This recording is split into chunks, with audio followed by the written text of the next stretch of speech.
Check.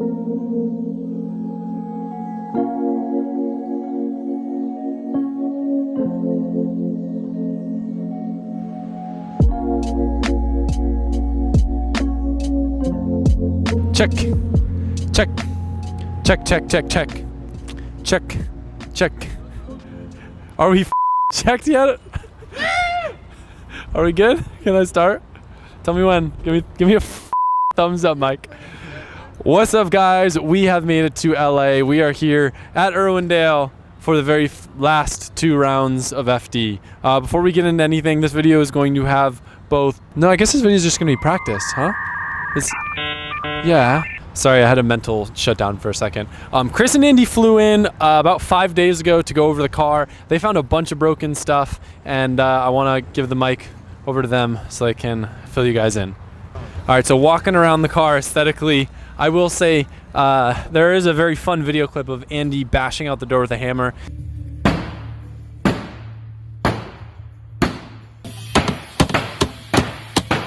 We made the call not to go crazy and make the car super pretty for the last round of Irwindale.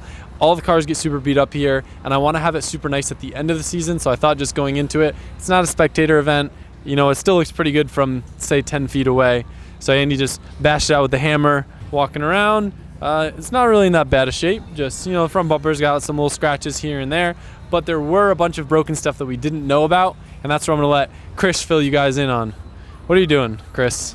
Throwing some springs on. How's it going, guys? Tell me all the secret stuff that you guys found that was broken that we didn't know was broken before. Okay, so what all did we change? We changed coilovers all the way around. Rear coilover was blown, front coilovers were bent. That's kind of common after Texas. Texas is a brutal track, especially when you get ran into a lot. Yeah. Yeah. Of course, a little bit of body work. Try to make this thing as pretty as we can. Yeah. As pretty as we can. And we did axles. Axles had a little bit of play in them. We changed clutch. Clutch was a little worn out. Pilot bushing was worn out. Front top hats on Wisefab. 1 right tie rod. Then we just did like periodic maintenance. Changed oil, transmission fluid, diff oil. Nut and bolted the car. Just kind of checked everything over. And then I did a little bit of testing in the car. Seemed okay. Changed some spring rates around. Finishing up the rear right now, and then should be good to go.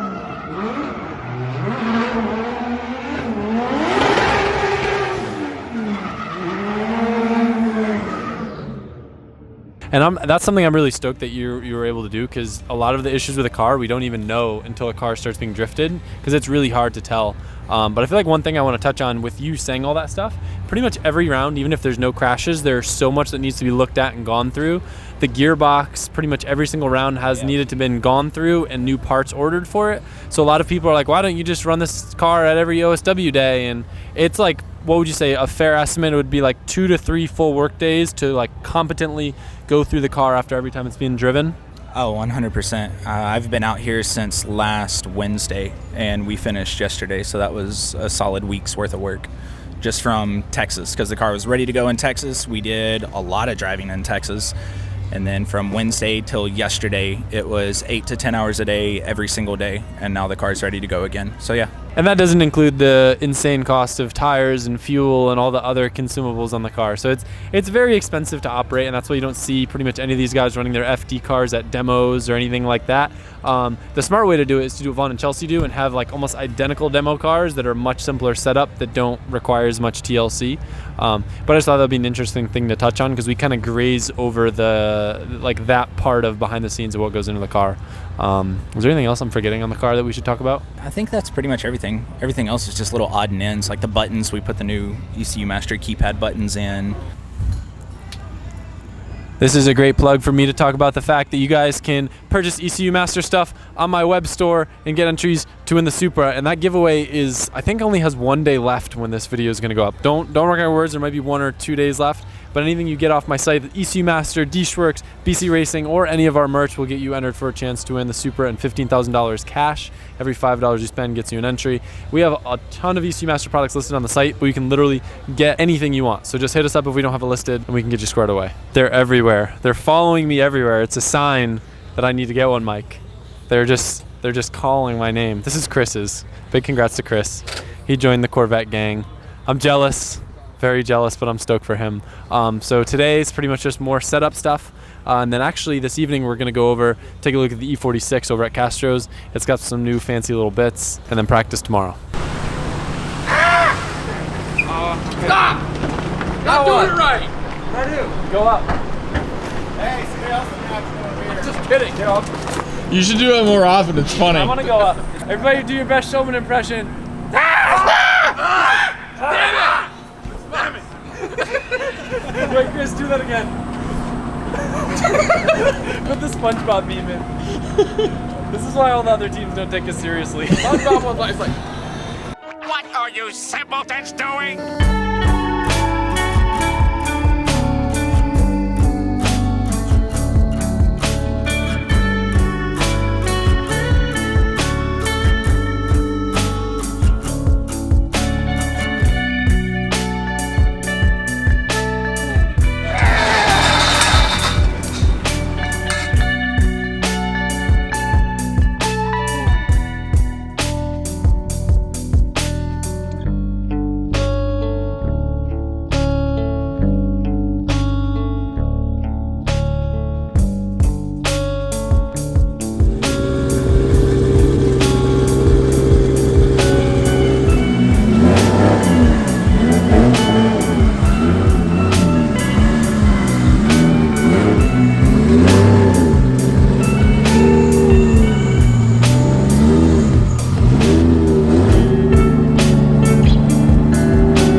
One other thing I wanted to do is give a massive thank you to the DC Autosport guys. What I forgot to mention before is they were super welcoming and let Chris and Andy use their facility so they could go over the car, test it, and get everything dialed in. So massive thank you to those guys. I wish I was there to thank them in person, but it's sweet to have the support. You know, everybody's like really friendly in the industry, and it's always cool to see. And speaking of friendly people, we're now in North Hollywood. We're going to pick up the E46. It's been over at Castro's, so we're gonna stop by there and see what's new with it.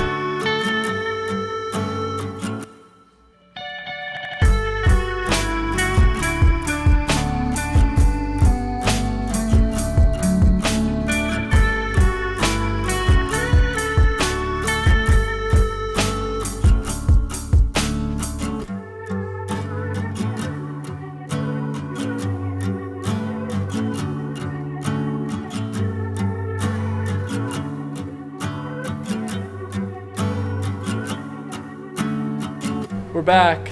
You stole my car. What's up, guys? Just taking all the local car meets, just ripping it around the block. It's been fun. I'm just playing. So, what do you want to walk me through? What's new with so I had Autumn over at Speed Collision paint the hood, paint your mirrors. They fully disassembled the mirrors, so you won't have any overspray. Sick. Missing spots. And then I had my guy here detail it, color correct it for you. Obviously, we didn't wax or polish the hood just yet, but we just wanted to make you fall in love with it a little more. I'm so pumped. I kind of like jokingly said, because I knew we were going to be picking this car up and bringing it back to Florida in the rig, I was like, hey, like, there's a lot of really good painters out in California, and I figured it would probably be a good opportunity to get it done while it was out here. And since the car was just kind of sitting for a month or so. Yeah. So I'm super happy. And I guess we should show them the goodies in the trunk too. I forgot about that. My OEM Plus inspiration helped me acquire OEM M3 Aero, so we can finally make my my E36 back home look cooler. So I'm gonna do OEM Aero with like LTW wing, LTW front lip, and it'll look so much better. Like 3 minutes ago, I mentioned the fact that I would still need to get the LTW wing and the lip. And look what he has. Yeah. So you make these, right? So we make these replica LTW that's literally a direct copy of the factory one because nobody makes it. And then that is an M.A. Shaw LTW wing. My car's gonna look so cool. Finally. I know. It's sick though that we don't have to ship any of this stuff. We can just throw it in the toter. Yeah, it's perfect time. Things gonna One-stop fill up so shop. quick. I know. Put this on E46 real quick.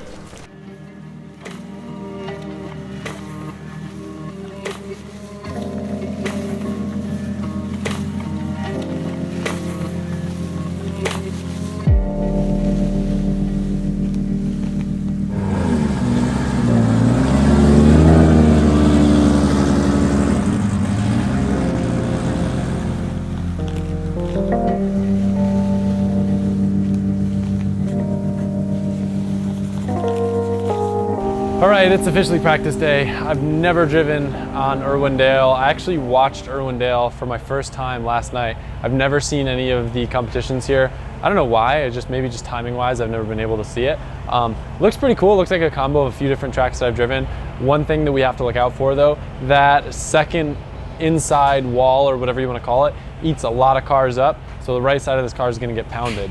I'm gonna do my best in practice, just kind of chill. We've got all day to practice, and then they switched up the schedule, so tomorrow is actually the first day of competition. But if you walk over here with me, you'll see we got a little science project going on, and the guys right now are measuring all the current measurements for arms and stuff, so everything's ready to go, and we can pop right on in the event of a crash or something, so you can get back out and make the most out of practice. Just because there's, what, like 3 or 4 laps that we'll probably end up getting in practice, it's really important to make the most of them.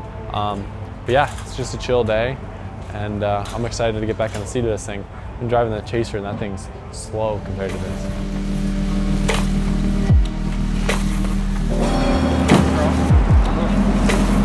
The things that we do, we go out on track now, which helps me a ton. We go out on the scooters and try to visualize all the different points and stuff, try to figure out where the zones are, and it gives you a way better idea of the pavement, the bumps, the material, and it makes you feel way better your first lap out, especially if it's a track that you haven't been on before.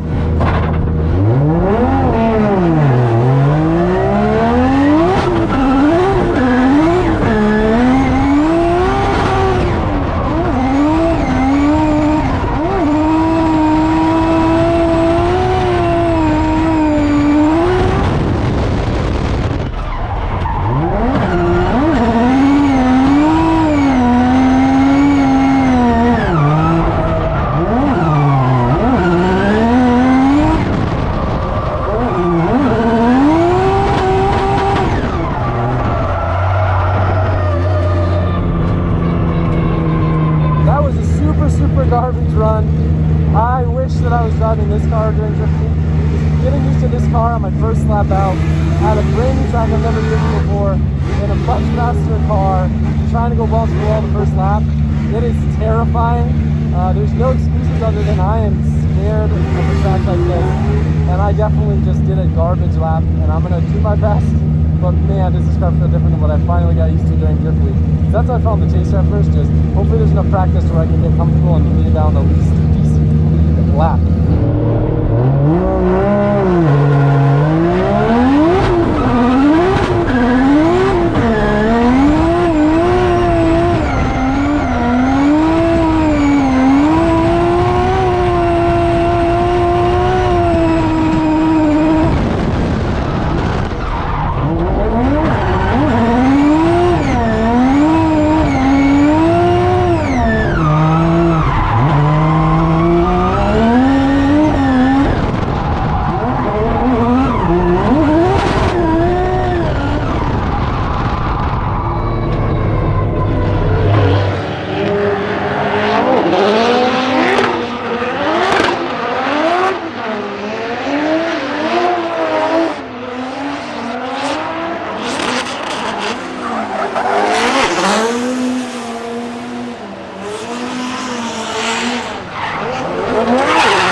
That last lap felt a little bit better. I definitely had some more confidence in the car, but something's really wrong with it. It's very down on power. So they're looking at the car right now to see if it's something mechanical. I've been hearing a hissing noise, so I'm wondering if it's like has a big boost leak or something. But they're looking into it right now.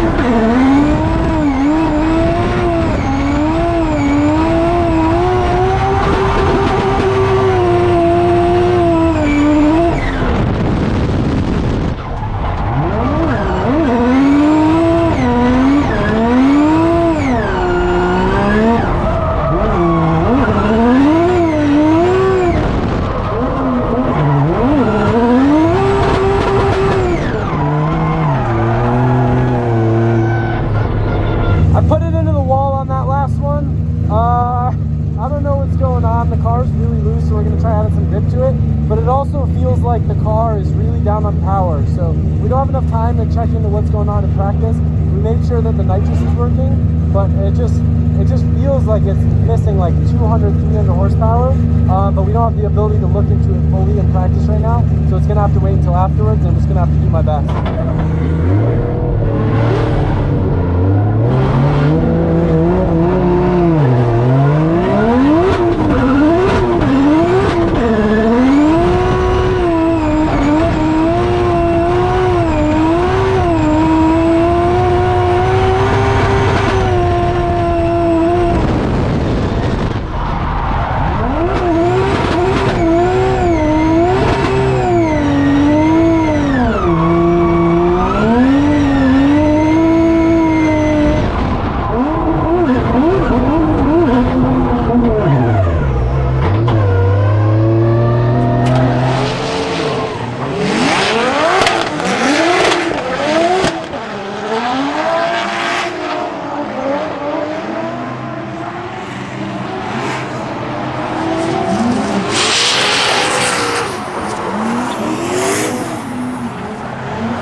That last lap felt a lot better, but I'm still kind of struggling in that very last outer zone. I was a little blind coming into the second outer, so I kept it really conservative. I know it was inside there, but it seems like everyone's struggling in the very last zone because it's kind of like a downhill with a bump.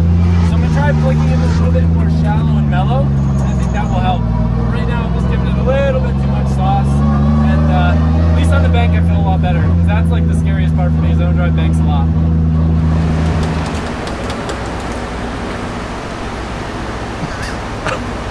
I need to get another trunk. That's big sad. Look, so sad. I realized one other problem though, coming back to the pits. If you look at the tire, I wasn't even done with my full 2 runs, and they're like bulb. So I'm gonna try doing like a less of a burnout. I saw a lot of other people doing like really tiny burnouts. Maybe that's why. The track's a little bit longer than it normally is, and running out of tire probably isn't best. Ginge, how do we look compared to everybody else, other than messing up a lot? We're really slow, right? You're the fastest that I've timed so far. Really?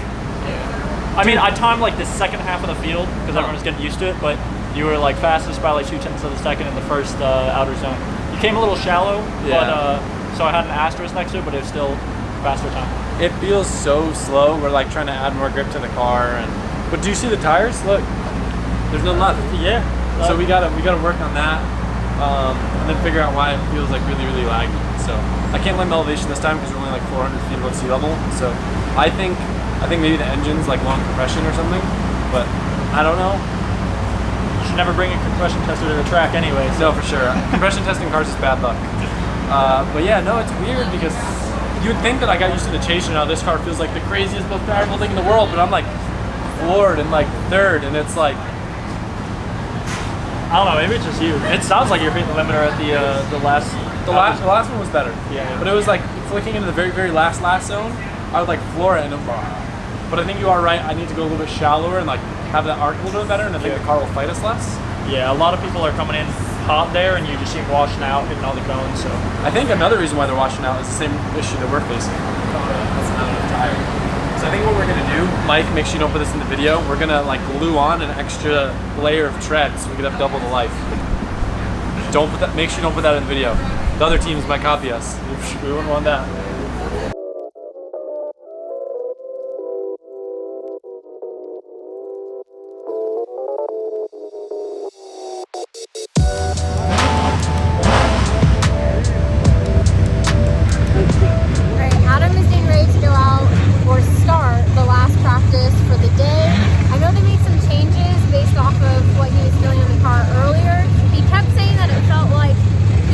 a lot lower on power.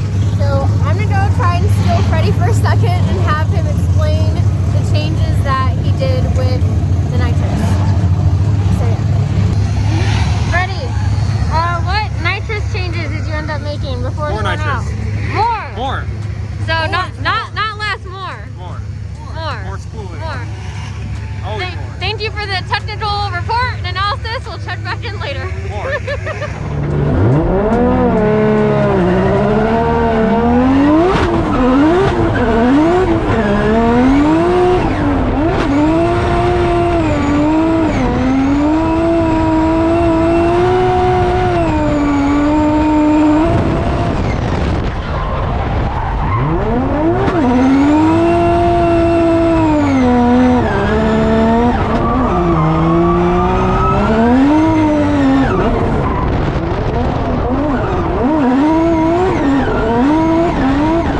lap, we pulled the plugs.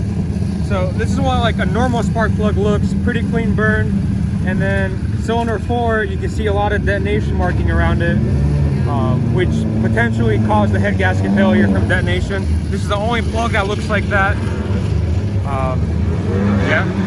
So, are we changing the engine tonight? Yeah, we're gonna swap the motor tonight. The head gasket is definitely hurt.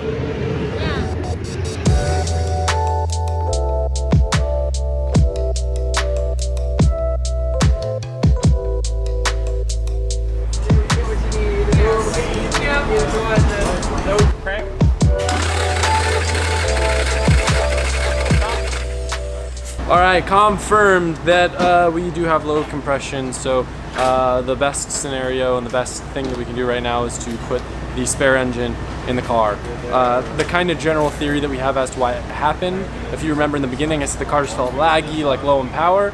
I think that we had a few issues going on, and we band-aided it by, you know, spraying nitrous a little bit sooner, adding a little bit of boost, and it felt a little bit better. And then on those last laps, it's like the perfect storm where like everything just worked again. And I think it just made too much torque too soon and lifted the head. So the guys are already on it, already getting the engine swap. We're gonna have a time lapse of that. They're gonna do their best, and I'm just thankful that I have such a great team doing it. I was just talking about how on grid it's the most bizarre feeling to like go into the corner of a track that I have so little experience with such an expensive car, and just have the confidence in the team to know that if I chuck it right into the wall, they got my back and they have all the parts laid out ready to swap on. Because I'm so used to driving like conservation mode that to drive at the limit and to know that it's okay if a car gets essentially written off because they can put it right back together and get me back out on track it's crazy. But I'm super thankful for everyone here.